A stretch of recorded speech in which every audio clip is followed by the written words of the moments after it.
The haunted house. As I stepped out of the car and onto the crumbling driveway, a shiver ran down my spine. The once grand mansion loomed before me, its towering spires and turrets reaching towards the moon like skeletal fingers. I had always been drawn to the supernatural and the unknown, and the rumors surrounding this house had been too enticing to resist. My friends, Micah and Emily, exchanged a nervous glance as we approached the entrance. We had all heard the stories, the whispers of ghostly apparitions, the unexplained noises, and the inexplicable feeling of dread that seemed to permeate the very walls of the house. Despite our trepidation, we steeled ourselves and pushed open the creaking front door. The interior was just as eerie as the exterior, with cobweb-covered chandeliers and a thick layer of dust coating every surface. As we began to explore, strange things started to happen. Doors creaked open and shut of their own accord, and the sound of footsteps echoed down the hallway.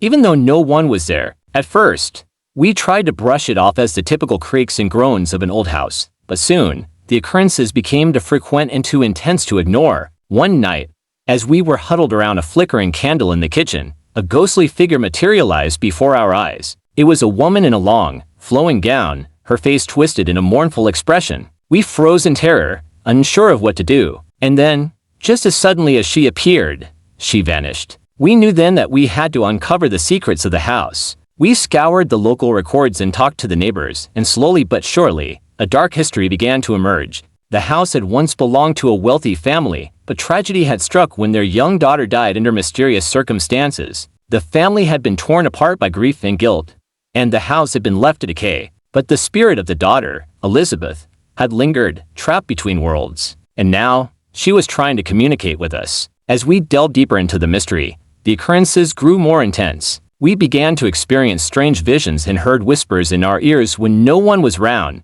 It became clear that Elizabeth was trying to tell us something. But what? One stormy night, as the wind howled outside and the lights flickered within, we gathered in the kitchen once more. And then, in a flash of lightning, the truth was revealed. Elizabeth's death had not been an accident. She had been murdered by her own family, and her spirit had been trapped in the house ever since. We knew then that we had to help Elizabeth find peace. We held a seance, calling upon her spirit to communicate with us. And then, in a voice that was barely audible, Elizabeth spoke. She told us of her love and her loss, and of the injustice that had been done to her. As we listened, a weight lifted from our shoulders. We knew that we had to make things right. With Elizabeth's guidance, we uncovered the truth and brought it to light. The family's dark secrets were finally exposed, and Elizabeth's spirit was able to rest. As we left the house for the last time, I couldn't help but feel a sense of awe and respect for the supernatural forces that had driven us to uncover the truth. The haunted house had been a test, a challenge to our courage and our wits,